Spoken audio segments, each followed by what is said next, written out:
Gracias, señor presidente. Bueno, yo comienzo señalando que esta ley que hoy, este proyecto de ley que hoy estamos considerando, no empezó su tratamiento ni hace 20 días, ni hace 3 meses, ni hace un año, sino hace un lustro. Más o menos cuando votamos la ley de educación, ya estaba incorporado el tema de la formación universitaria para todos los docentes. Estaba en la ley de educación el famoso IUDE, el Instituto Universitario de Educación. La propia ley prevé una comisión de implantación del IUDE que trabajó durante muchísimos años. Se hizo una comisión interpartidaria de educación, se trabajó también durante todo este periodo de gobierno. La razón por la que lo estamos presentando es porque esta es la última sesión ordinaria de este periodo de 5 años.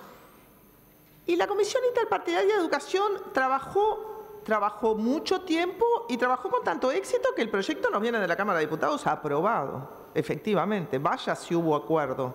El proyecto llega al Senado porque hubo un acuerdo que se plasmó en la Cámara de Diputados. Me he tomado el trabajo de revisar todos los programas partidarios en estos días y todos tienen incorporado la formación universitaria de los docentes. No hay partido político que no lo tenga como un componente central, y yo diría que si el gran objetivo para el periodo que viene en materia de educación es la educación media, como lo es, si la gran prioridad es la educación media, la segunda prioridad, y que va de la mano con esta prioridad, es la de la formación docente. ¿Cuál es el objetivo de la ley? Bueno, primero necesitamos más docentes, no solo mejores docentes, necesitamos más docentes. No alcanza con la cantidad de los docentes que tenemos, ni en primaria ni en secundaria. Primero, si queremos, que también está en todos los programas políticos partidarios, aumentar las escuelas de tiempo extendido, aumentar las escuelas de tiempo completo, vamos a necesitar más maestras, ¿verdad? Digo maestras porque en su mayoría son mujeres. Ahora, si necesitamos implementar el bachillerato artístico, el bachillerato tecnológico, si lográramos abatir la deserción que tenemos en secundaria hoy, que es enorme, cercana al 60%, si nosotros en vez del 60% fuera 30%, como queremos, es decir, que la mayoría terminaran y la minoría no terminaran, tendríamos el sistema repleto de alumnos. Los cuartos años, los quintos años y los sextos años de la educación media estarían repletas de alumnos. ¿Y cómo haríamos? Necesitamos más docentes. Necesitamos también docentes mejor formados porque, lo vi en algún lado, la calidad de la educación se mide por la calidad de los docentes. No por la calidad de los estudiantes, por la calidad de los docentes. Y por supuesto, señor presidente, la inteligencia de un país se mide por la inteligencia de sus sectores más humildes, no por la inteligencia de sus sectores socioeconómicamente privilegiados. La educación y el sistema educativo hoy tienen que compensar déficits sociales de muy diverso tipo. Y uno de los primeros déficits sociales que tienen que compensar los pobres educadores son los que vienen de las familias y los que vienen especialmente de las familias de los contextos socioeconómicos más desfavorables, porque vamos a entendernos que los problemas que tiene la educación, el gran problema que tiene la educación y que afecta a todos los logros educativos, es la brecha entre los estudiantes más rezagados económicamente y los estudiantes que vienen de familias de mejor nivel socioeconómico. Eso es lo que complica los resultados de la educación, es la enorme deserción que tenemos de la mitad de la pirámide social para abajo. La otra cosa que sabemos a ciencia cierta es que el Uruguay se caracteriza en el mundo por tener una de las brechas intergeneracionales más agudas del mundo. Es decir, la diferencia entre los niños y los ancianos es enorme desde el punto de vista de la calidad de vida. Y es esa brecha intergeneracional lo que impacta sobre la educación, porque en la educación son jóvenes. Son jóvenes los estudiantes y quien mira las barras se dará cuenta que también son jóvenes los docentes. Los docentes además tienen que saber cosas hoy que no las tenían que saber hace 40 años. Tienen que saber un montón de cosas sobre convivencia porque habrán visto que hay mucha violencia en los centros educativos y cada tanto llegan madres que vienen denunciando que las maltratan Llegan docentes y maestras que vienen denunciando el maltrato y la violencia que sufren por parte de los padres y las familias. Tienen, por supuesto, que además de saber todas esas cosas, saber algo de las TICs o tecnologías de la información. La docencia tiene que ser atractiva, atractiva por lo que se gana, pero también atractiva por la estima pública que la sociedad le presta a los docentes, por el afecto público que una sociedad manifiesta por sus docentes. Cada vez que se habla de las críticas a la corporación docente, el afecto público por los docentes baja y eso genera impactos negativos sobre la predisposición de los jóvenes a estudiar la carrera docente. Es una de las profesiones de mayor estrés relativo. Una parte importante de los docentes no se siente feliz ni con lo que gana, ni con lo que hace, ni con el estrés emanado de su profesión. Y permítanme poner algo de teorías de género, también la valorización social de la profesión docente se vincula con la enorme proporción de mujeres que revisten en la carrera docente. Son profesiones feminizadas y todo lo malo que recae en las mujeres en esta sociedad lo sufren también las docentes. Yo creo que la ley va a permitir valorizar la profesión docente y claro, tendremos que hacer campañas públicas para defender la profesión docente y para animar a los estudiantes a que estudien. La ley va a mejorar el interés por la docencia y sobre todo va a dar herramientas de desarrollo profesional que permitan la titulación obligatoria en el mediano plazo, porque hay un montón de docentes que no están titulados en este país, han ido disminuyendo con el correr del tiempo.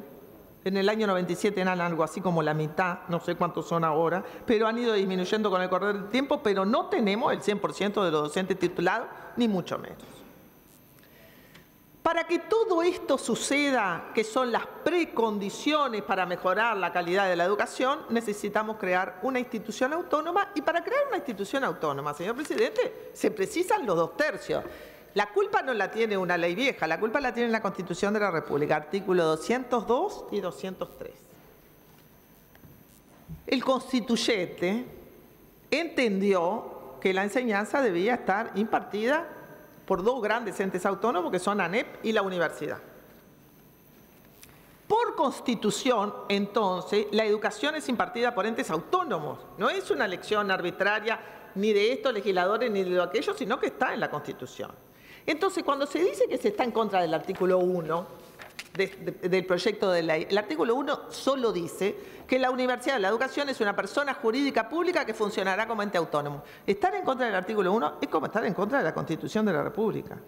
Es como imaginar que podemos crear una universidad sin someterla a la normativa básica que emana de la Constitución de la República, que así lo entendió. La culpa no la tiene ni el cordobazo ni 1958, sino la Constitución de la República.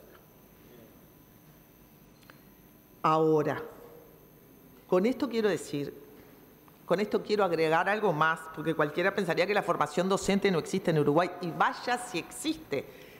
De hecho, para crear una universidad de la educación tuvimos que llegar al punto en que la formación docente fuera de tal magnitud y de tal densidad que se pudiera crear una universidad con ella. Y hoy estamos en condiciones de crear una universidad de la educación. Quizá no lo estábamos hace 20 años, pero hoy sí.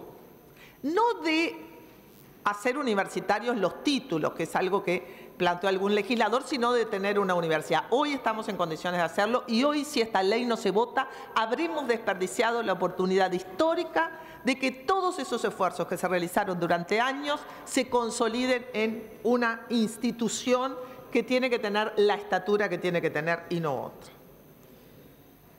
Hay formación pública en los institutos de formación docente, hay formación pública en todo el territorio nacional, hay distintas instituciones que se encargan de esa formación. La idea es juntarlas, articularlas.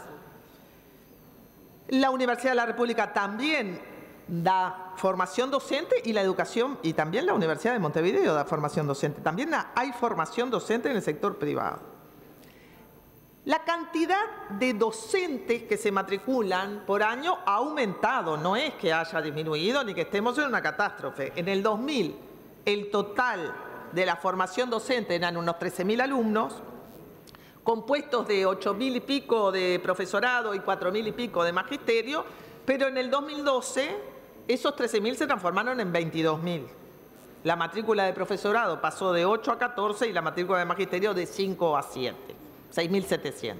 Ha aumentado la matrícula en formación docente, pero ¿qué pasa? Acá el senador Rubio lo mencionó, hubo un estudio en el año 2012 que hizo la consultora Cifra, que estudia qué pasa con los docentes. Y miren lo que dice ese estudio. Dice que en realidad los docentes eligen la docencia por vocación, pero al igual que en la educación terciaria y en el secundario, hay una gran deserción y un gran rezago de los estudiantes de la formación docente.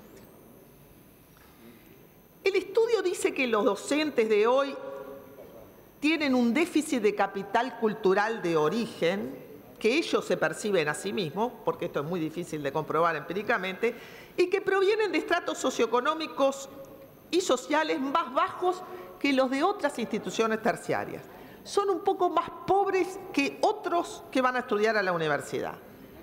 Hay una alta proporción de estudiantes del interior en la formación docente.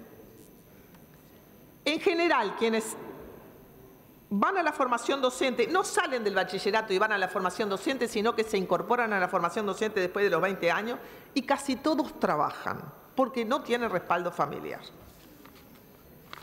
¿Para qué sirve una universidad de la educación para estos docentes que tenemos? Bueno, primero que tener un título universitario ya aumenta la valorización de la carrera. Se inscribiría otra gente si tuviera un título universitario.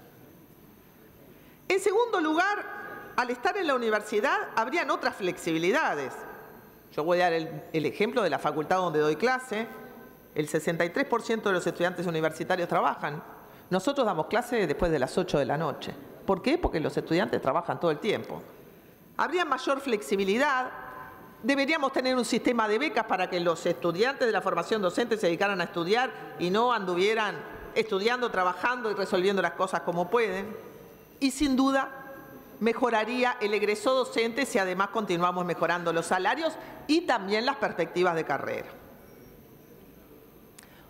Hoy, señor presidente, estamos resolviendo uno de los temas que ayudarían a mejorar la calidad de la educación docente. No todo, no el salario, no el patrón de carrera, no las becas, pero estaríamos resolviendo eso, que la educación docente tenga un título universitario. El Frente Amplio ha hecho enormes esfuerzos para impulsar una reforma educativa. Para empezar, aprobando la Ley de Educación, de la cual emana esta Universidad de la Educación, para seguir mejorando el presupuesto.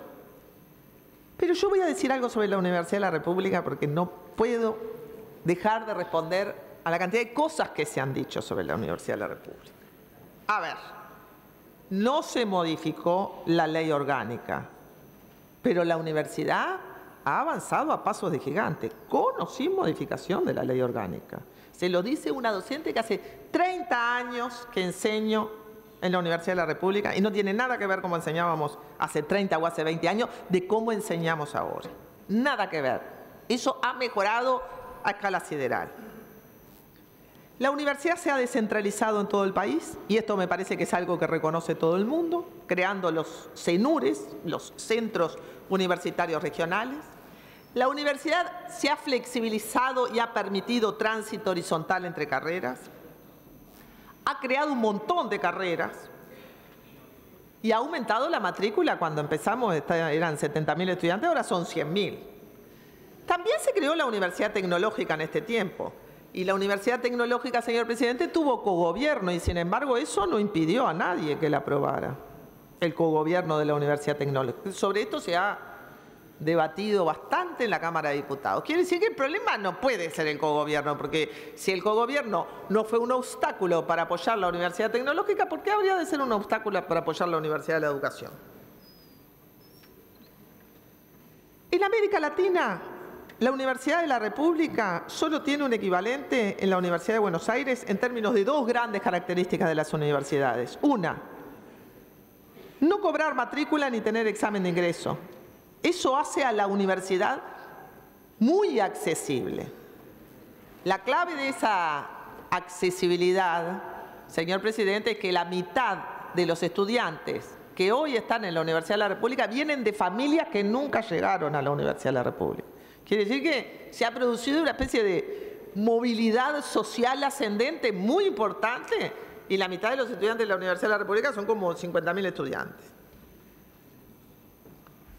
Por otro lado, la universidad con su cogobierno funciona y se ha podido reformar a sí misma, aumentar la currícula y hacer un montón de cosas.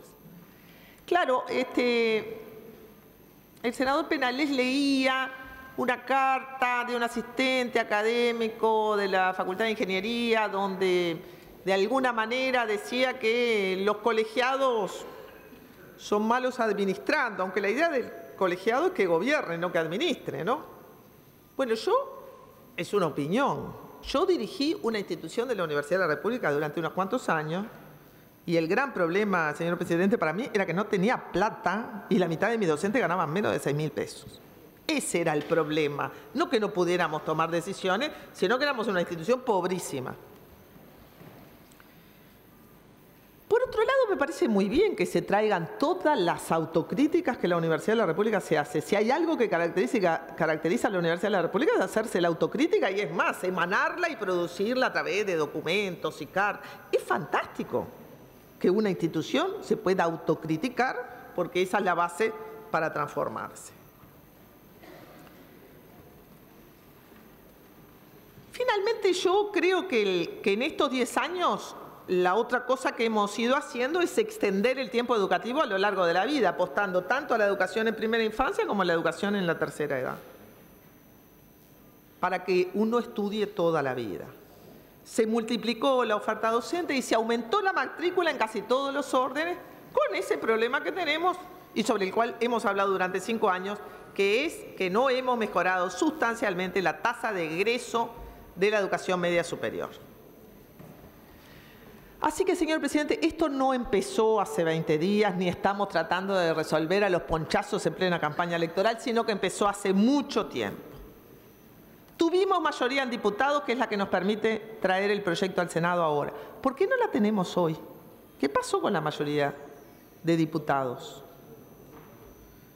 Todos están de acuerdo con la necesidad de la formación docente, todos están de acuerdo con el fin, pero no con el instrumento. Yo no veo otro instrumento, No veo otro instrumento sobre la mesa. Es como estar de acuerdo con la participación, con aumentar la participación de las mujeres en política y no estar de acuerdo con la cuota. Yo no veo otro instrumento sobre la mesa, que me den uno probadamente eficaz, porque mal que bien, este proyecto de ley tiene sustancia, tiene acumulación empírica, académica, ha razonado sobre él un montón de gente durante un montón de tiempo. No es el resultado peregrino de una mente monologando consigo misma, sino el resultado de muchísima gente que ha trabajado. Entonces, ¿cómo se puede estar de acuerdo con el fin, pero luego cuando llega el momento de la verdad se dice no, esto no?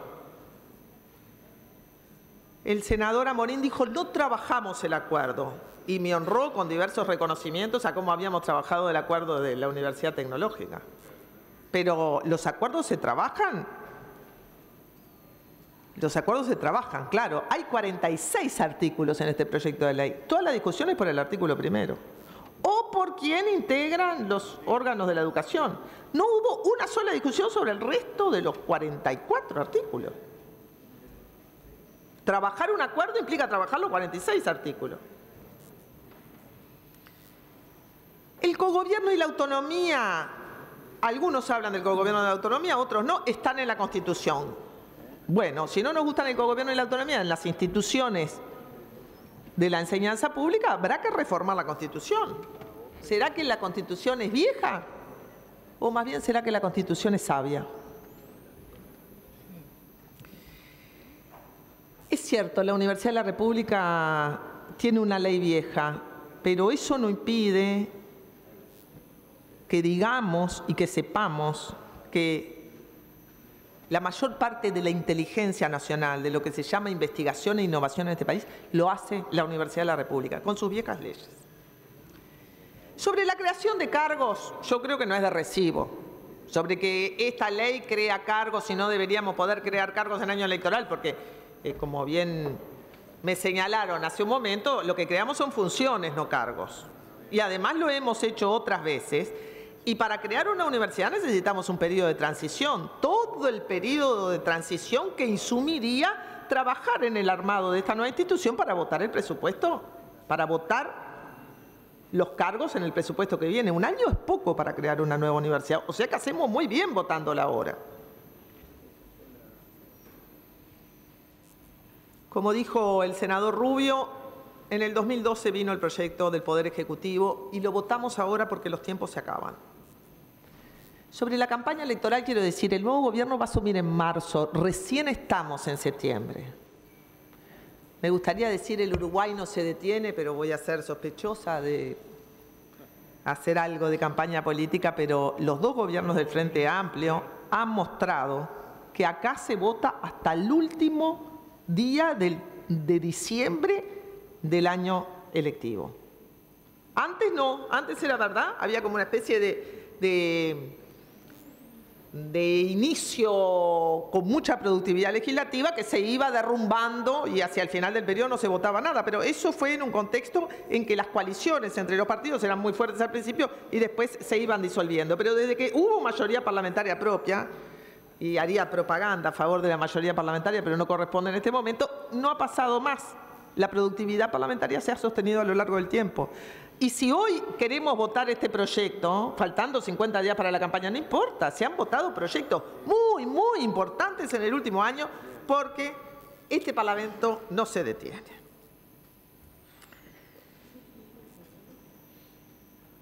Yo, por suerte, no escuché aquí cosas que he leído en la Cámara de Diputados en contra de las corporaciones docentes, etcétera, pero sí he escuchado que no puede haber cogobierno sin representación ciudadana.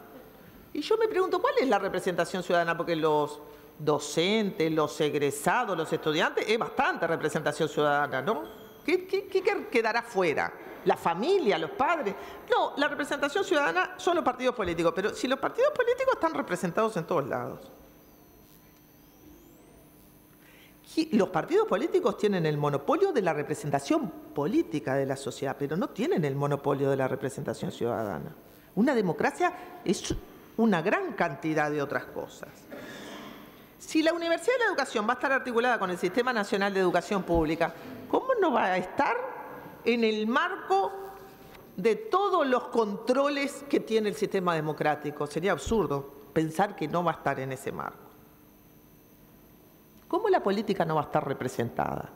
Pero además yo diría, en este periodo de gobierno, en particular al presidente Mujica, pero bueno, creo que al partido de gobierno en su conjunto, decidió incorporar a todos los partidos con representación parlamentaria en todos los entes y organismos del Estado sin contrapartida.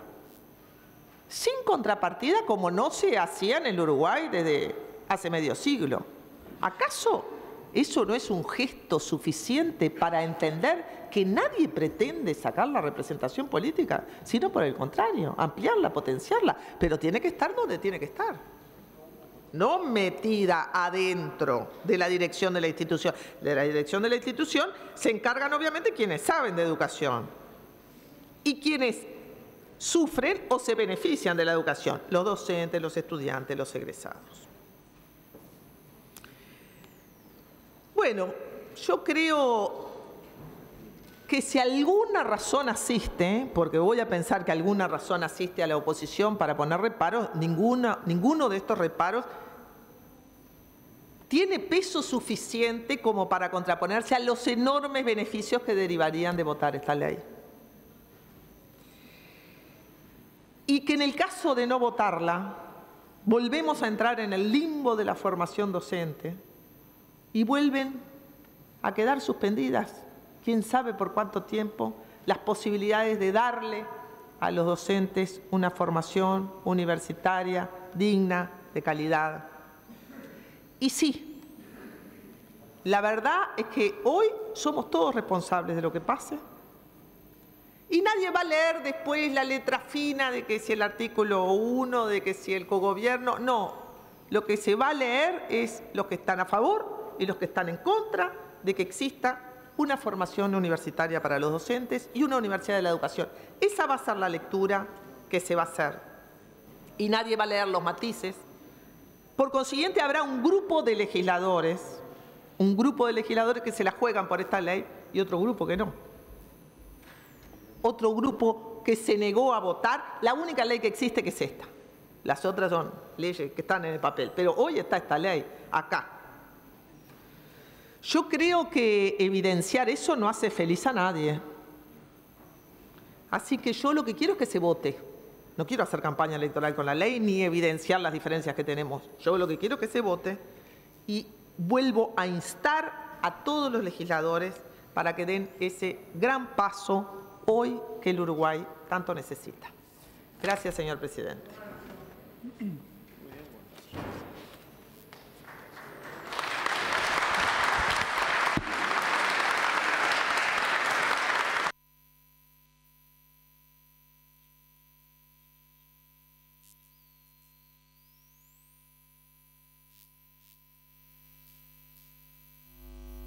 Si las barras no pueden hacer expresiones, de lo contrario tendremos que desalojarlas. Por una alusión tiene la palabra el senador Gustavo Penades.